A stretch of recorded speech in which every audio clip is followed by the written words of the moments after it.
আসসালামু আলাইকুম। রেশমা রান্না বান্না উইথ ভিলেজ ফুড আবার একটি নতুন রেসিপি নিয়ে আপনাদের সামনে চলে এলাম। জানেন আজকে আমি বানাবো ছানার জিলিপি। এখানে আমি ছানাটাকে বানিয়ে নিয়েছি আগে। দেখুন, পুরো একদম পানি ঝরাবেন না, মানে অতিরিক্ত যে কষে পানিটা ঝরানো হয় সেইভাবে ঝরাবেন না, তাহলে জিলিপি শক্ত হয়ে যাবে। দেখুন পানিটা ঝরিয়ে নিয়েছি অল্প করে। এখানে নিয়েছি বেকিং পাউডার, নিয়েছি 1 চা চামচের মতো। এখানে একটা বড় এলাচি নিয়েছি, দুটো ছোট এলাচি নিয়েছি, ঘি নিয়েছি, এখানে ময়দা নিয়েছি 1 টেবিল চামচের মতো, আর চিনি নিয়েছি শিরা করবো বলে, আর ভাজার জন্য সাদা তেল নিয়েছি। আগে ময়দাটাকে আমি ভালো করে, ছানাটাকে ভালো করে মেখে নিই ময়দা দিয়ে দিয়ে।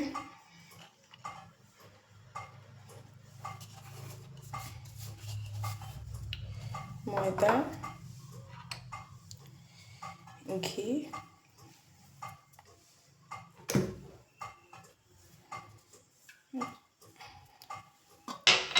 বেকিং পাউডার আর অল্প একটু চিনি নিচ্ছে, আর এলাচের, ছোট এলাচের এই বীজগুলো নেব।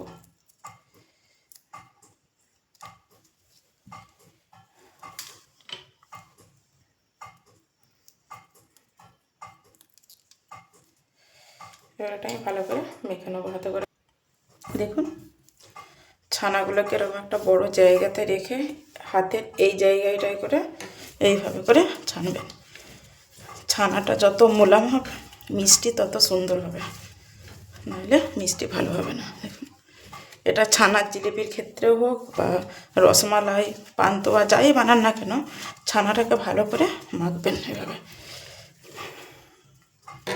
এবার আমার ছানাটা মাখা হয়ে গেছে ভালো করে।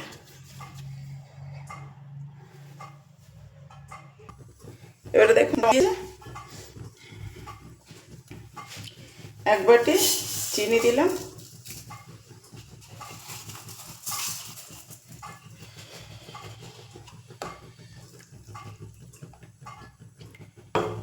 হাফ বাটির মতো পানি দিলাম।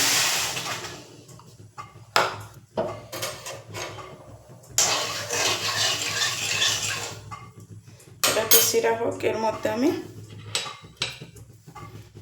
বড় এলাচটা দিয়ে দিচ্ছি।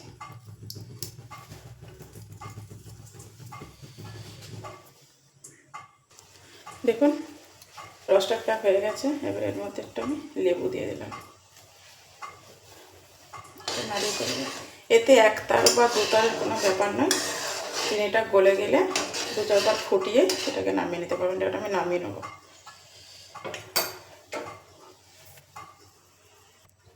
দেখুন গোল গোল করে নিয়েছিলাম এই যে। এবার আমি জিলিপির শেপ দেবো, 2টো বানিয়ে নিয়েছি। জিলিপির শেপ দেবো আমি এরকম একটু হাতে করে আগে লম্বা করে নিতে হবে। ক্যামেরাটা ঠিকভাবে আমি সেট করতে পারছি না, আজকে অসুবিধা হয়ে যাচ্ছে আমার। দেখুন লম্বা মতো করে নিয়েছি। এবারে জিনিসটা এখানটা একটু চিপে দেবো, দিয়ে এইভাবে করে এইটা এইভাবে দেবো। দেখুন এভাবে আমি আরেকটা বানিয়ে দিকে দেখিয়ে দিচ্ছি। এই দেখুন এভাবে দিয়ে এটা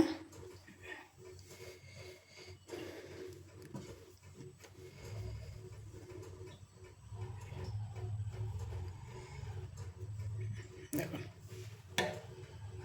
এভাবে আমি প্রত্যেকটা ছানার জিলিপি গড়ে নেব।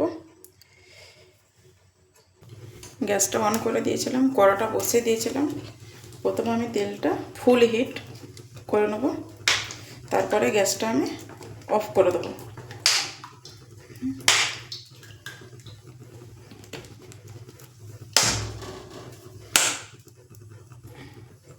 দেখুন ফুল হিট হয়ে গেছে, দেখুন গরম হয়ে গেছে। এবার আমি গ্যাসটাকে বন্ধ করে দিচ্ছি। দেখুন এবার আমি জিলিপিগুলো দিয়ে দেবো। আমি আমি এর সাথে কটা পান্তুয়া বানিয়ে নেব একইভাবে। এই ছানাতেই পান্তুয়া বানাবো।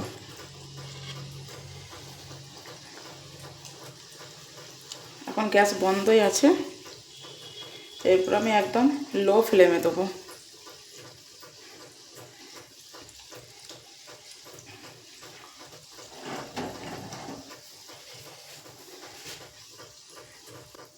এবারে দেখুন লো ফ্লেমে আমি গ্যাসটাকে দেবো। খুন্তি দিয়ে নাড়ার প্রয়োজন নেই, নিজে নিজেই মানে এইভাবে উঠে যাবে, ভেসে যাবে। দেখুন একটা ভেসে গেছে, এটাও ভাসবে। দেখুন অটোমেটিক হারে ভেসে গেছে, ফুলে ডবল হয়ে গেছে। এবার আমি উল্টে দেবো। এটা লো ফ্লেমেই হবে, হাই ফ্লেম করবেন না।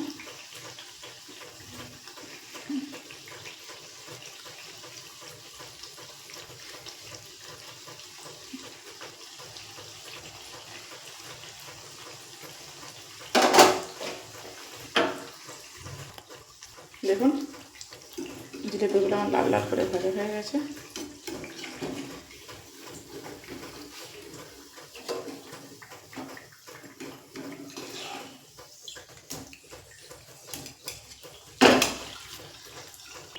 যখন তুলে নিয়ে চেটে বেড়ে চিনির শিরাটার মধ্যে দিয়ে দেবো, কারণ দুটো গরম দেবেন না, একটা ঠান্ডা একটা গরম থাকবে। হয় জিলিপিটা গরম ছেঁকেই শিরাতে দিয়ে দেবেন, নয় শিরাটা ফুটবে, জিলিপিটা আগে বানিয়ে নেবেন তারপরে শিরাতে দেবেন, দুটো গরম দেবেন না।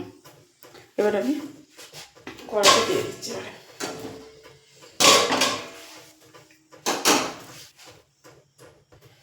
বাকিগুলো দিয়ে দিচ্ছি, লো ফ্লেমেই আছে।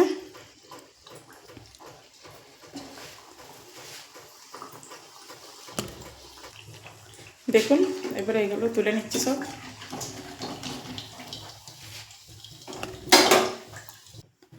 পান্তুয়াগুলো ভেজে নেব।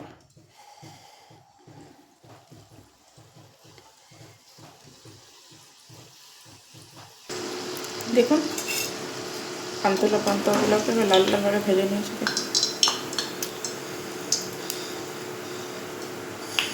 এটাকে রসের মধ্যে ডুবিয়ে দিলাম, 1 ঘন্টার জন্য রেস্টে রাখলাম।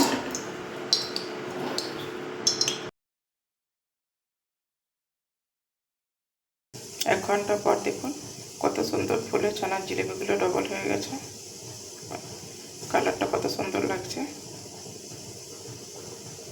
অবশ্যই বাড়িতে ট্রাই করবেন, কমেন্টে জানাবেন। যদি ভিডিওটি ভালো লেগে থাকে লাইক কমেন্ট বন্ধুদের মধ্যে শেয়ার করবেন।